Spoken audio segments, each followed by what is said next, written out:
Welcome to By the Cottage Hearth with Dana Maree. I'll be taking you through the journey we make as healers, the impact we're yet to make, and the words to use to describe it. Come on in. Hello and welcome to episode 3 of the By the Cottage Hearth podcast. Today I'm going to be speaking about alchemizing our wounds into our wisdom. When we look at our role as healers, it's really natural to start looking at the tools that we use. These might be our modalities, the things that we've gone on courses or retreats to kind of study, whether it's Reiki attunement, energetic healing, whether it's getting a life coaching certification, whether it's a qualification. These are tools, these are modalities, these are things we've acquired to help us with our craft. But at our core, healers are innately designed, built, whatever way you want to describe it. We were made to be compassionate to others. And the thing that makes us have this capacity to be able to understand where someone has come from, their perspective, our willingness to be able to dig deeper and look at where that's come from, that is our capacity to be able to alchemize the things that we've been through, the experiences we've had, into this wisdom, into this understanding. And this is something that you're not going to be studying. If I look at my clients, my audience, my own experience, I was someone who was doing this at school. This is just who I am. My friends were, I was always that person my friends wanted to get advice from or ask, or were grateful when I gave my unsolicited insight into what they were going through. I can't see someone, a stranger on the street, having a hard day without going and asking them if they're okay. And that's just a part of who I am. And I think as we start building our businesses and we start monetizing our services and going into the strategy side of things, I think we find it harder to identify with that side of who we are. And rather, not even just identify, I think we forget. I think we don't give credit to that side of who we are because we're so focused on our achievements in terms of our modalities, because we've worked so hard to, go and study them and accumulate all of these tools that we can use to help people. So we have a lot of focus and emphasis on that, but then we forget the natural tendencies we have as healers.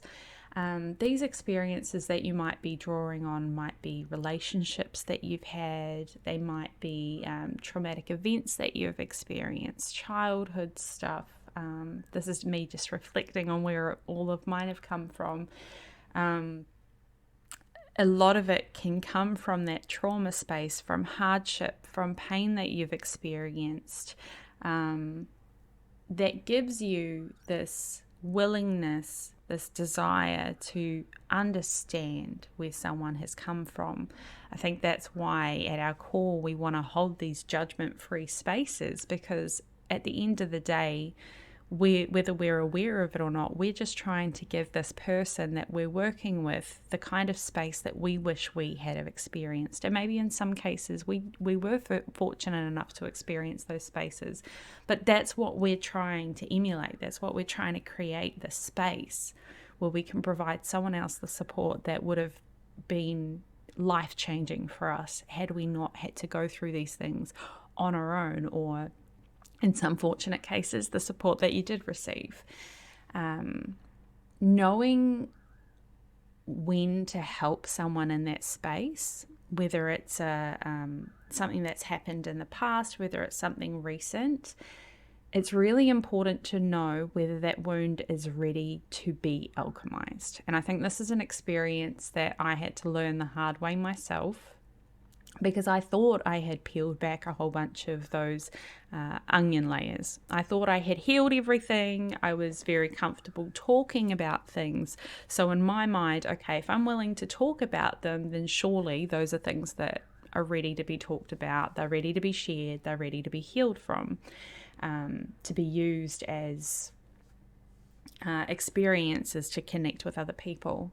And I found that when I wrote Now Get Back Up, there was a lot of experiences that I was going into detail with. And this is when I was shame coaching. This is at the previous iteration of my business. There were a lot of experiences that were bringing up a lot of emotional distress within me. And I realized that as much as on a surface level I had come to terms with a lot of these experiences, I really hadn't healed from them. And then I could see that because I was talking about them, I was calling in clients that were experiencing that as well.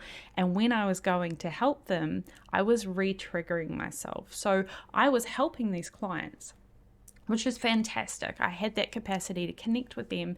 It wasn't necessarily impacting my capacity to help someone else, but it was impacting my well-being, building a business that was calling in clients that were going through these experiences that were so similar to mine, but that I hadn't processed properly, that weren't ready to be alchemized yet. And if you've heard my story before, you know that I burnt my coaching business to the ground. I was very dramatic bitch about it, announced my leaving of social media, and I withdrew from the business world. I took a step back and I said, I really need to reflect on what I want to be doing, the kind of clients I want to be helping, and what way I can help them without feeling like I was making myself a poster child of pain because of the topics I'd spoken about in the book. And I still use shame as a tool in my toolbox. It's definitely something that still comes through in my work now that I'm doing self-expression. But that time away gave me the chance to really sit with the emotions that had come up, with the stories that had come up through the book, sit with how I really felt about them, what I had really learned from those experiences, and gave myself some breathing room to be able to say, these ones I don't want to talk about yet. These ones I'm not ready to call in clients, and creating some boundaries around the stories that I did share, the things I would talk about. And eventually, because I am who I am, I started getting that bug to start looking back into business, and I started looking at podcasts, listening to podcasts again in my day job, because I went and got a day job.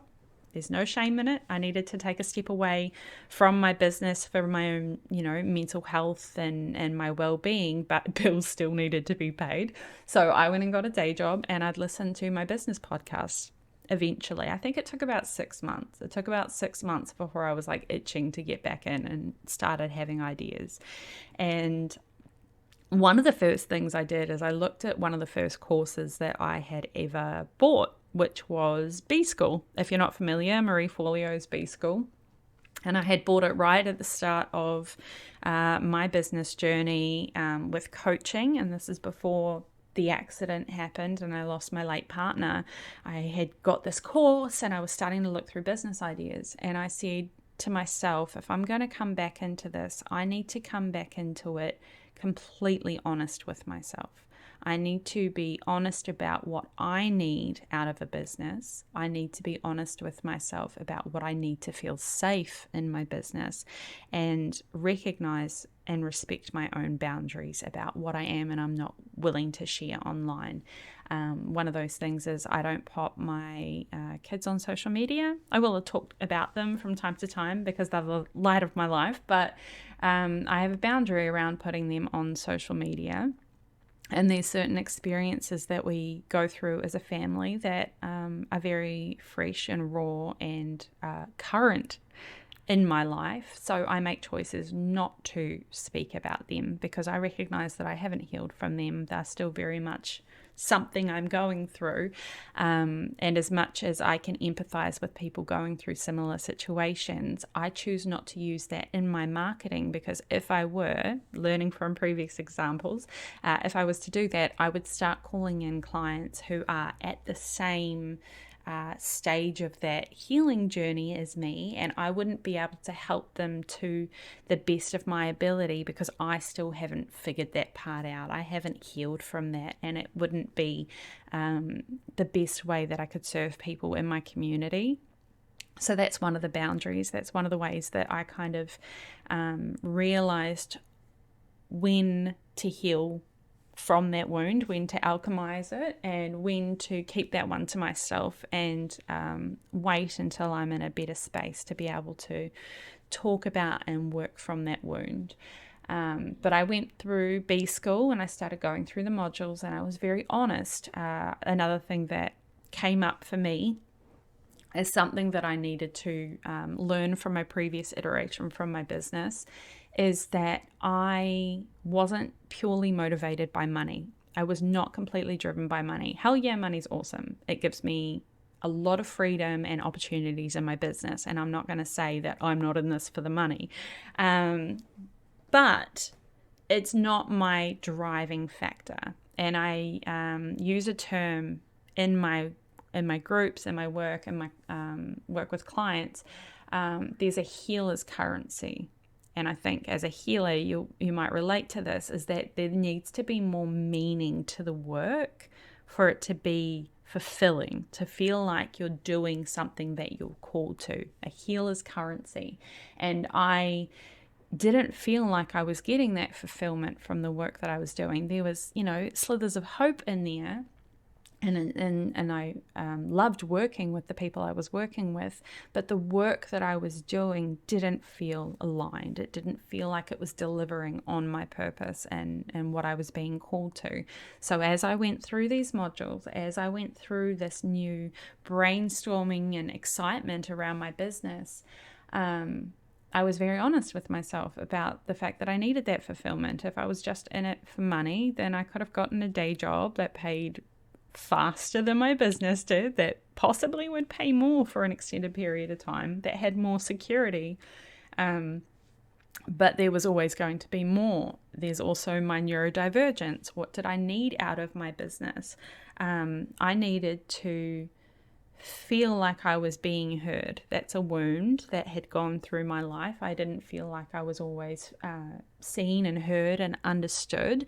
And that was coming as someone who's neurodivergent. I think a lot of people can relate to that feeling, but also as someone who was in traumatic experiences as a child and situations. And that was really important to me. And the more that I leaned into that, the more I realized that what I really wanted to do is I wanted people to feel understood.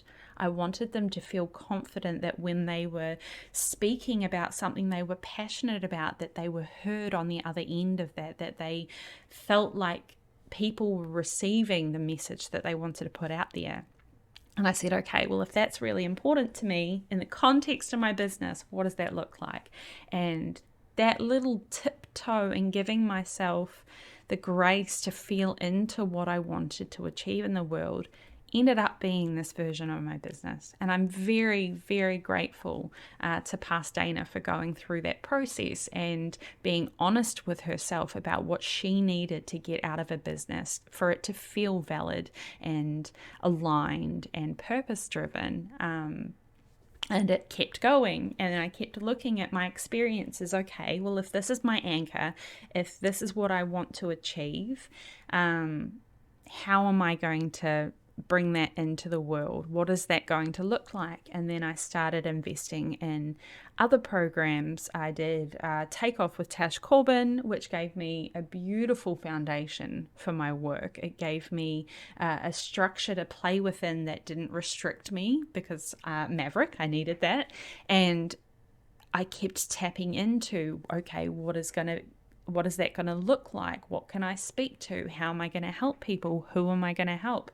And my anchor ended up coming back to healers because of my spiritual path as a Wolfa, as someone who heals through her work. If I wanted to be able to help the maximum amount of people out there, how am I going to do that? Well, I'm going to help the world heal by helping the healers that are here to do that.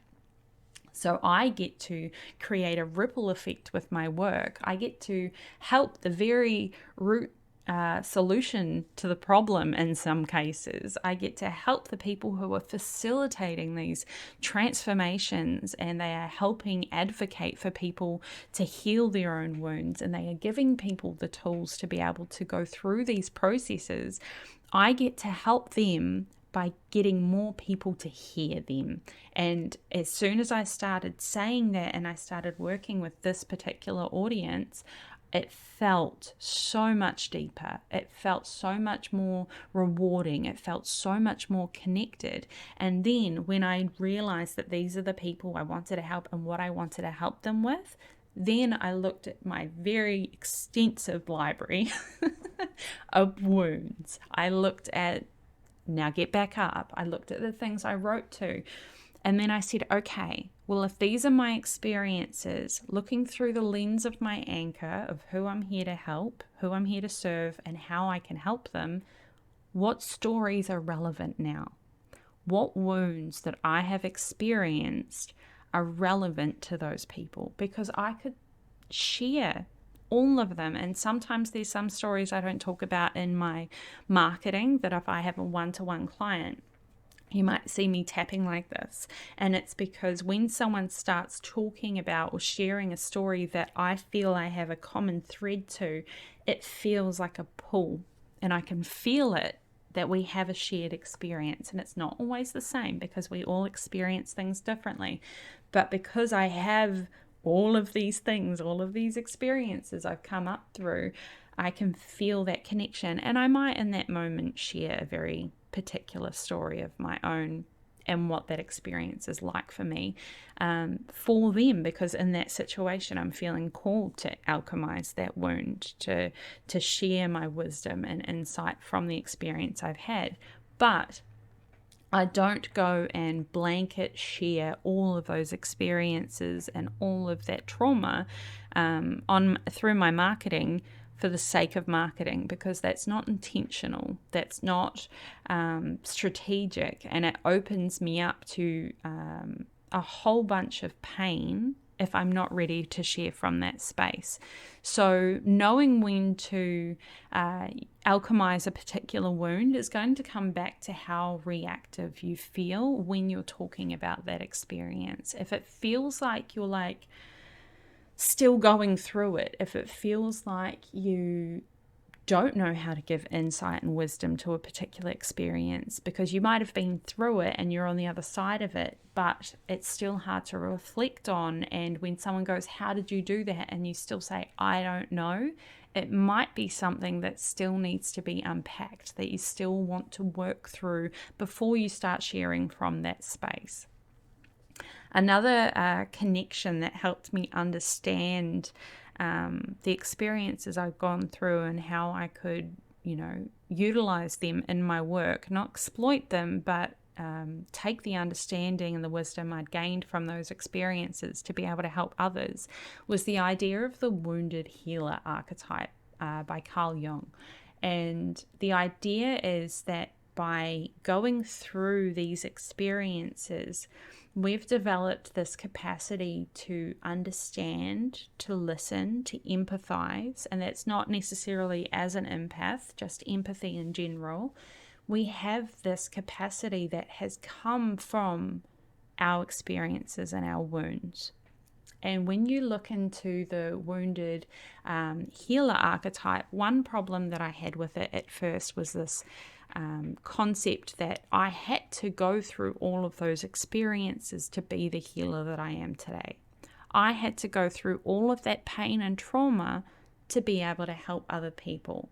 And at the beginning of my journey, both as a healer, as a Wulfa, even my own healing experience, and I wrote about it in my book, is that I didn't want to have to go through this shit to help other people. And that might seem on the surface really selfish, but I think people in my audience probably relate to that statement. Why do I need to go through awful heartache, awful pain and trauma that no one should have to go through? Why do I have to go through that to be able to help other people? Because that sucks. That's unfair. That's shit. honestly. So I really struggled at the start of it because it felt like spiritual bypassing to say I had to go through those experiences to help other people. It's almost a dismissive, yeah, but don't complain about those things because you wouldn't be the person you are today if you hadn't have gone through those things. And I want to mention spiritual bypassing because I think it's important that even if on some level you believe that, and I think on some level I believe that my experiences have made me the healer I am today, by saying they were meant to happen, you're dismissing the wound itself that you've experienced, the emotions, the trauma that you've experienced to go through to learn those lessons. And by saying it was meant to happen for you to be the person you are, you're almost discounting the time that you need to process and heal from that. Because it didn't just, the experience happened, the trauma happened, and now you're a healer and you can alchemize that wound.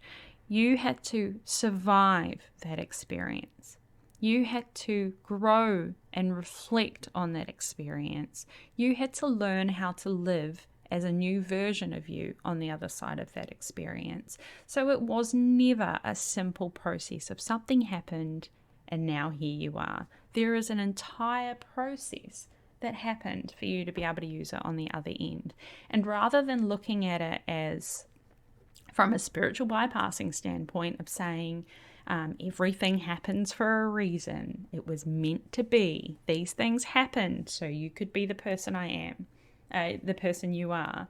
I prefer to look at it as I went through all of these hardships, and on the other end of it, I took all of the wisdom that I gained from going through those experiences, and I chose, because of the heart-centered, purpose-driven person I am, I chose to take those experiences and help other people. And that was a choice that I made. I could have survived all of that, been very skeptical, told the world to go fuck itself, because I don't want to help anyone because I've been through enough. And you know what? That wouldn't have been selfish of me to do, because it would have been true. I do deserve to be happy. And after everything that I've experienced, it would be completely reasonable for me to want to just be happy. But as a healer, I feel called to helping other people. And because of the experiences I've gone through, I have a very unique insight as to how I can help people do that. And that is a choice that I'm making. I'm making the choice to answer that call. So I think the reason why I want to bring that up and frame it that way is because I think there's a certain way that some people will speak to this process, the alchemizing our wounds, the wounded healer archetype. There is a certain way that people will speak to it that can be very dismissive and almost damaging. And I think we owe it to ourselves to give ourselves the chance to heal from experiences that we went through and not just martyr ourselves and say, well, I went through all of that. Now it's my duty to go and help other people. We're not here to be white knights. We're not here to save anyone, but we do have an insight that if we choose to do so, we can take to help other people learn how to heal themselves as well. Thank you so much. That is my episode 3 for today. Be mindful of re-triggering your own wounds. Be gentle with yourself if there are things that you're not quite ready to share. Just because you're a healer and you do have these experiences to reflect on, you don't owe anyone if you want to keep things to yourself. Thank you for listening to this week's episode of By the Cottage Hearth with me, your host, Dana Maree. Make sure to like, subscribe, and follow on whatever platform you're on to be notified of new episodes. And you can also follow me on By the Cottage Hearth on Facebook and Instagram. Check out show notes for any links or freebie goodies that I might have going at the time. Otherwise, I'll see you on the next episode. Keep healing.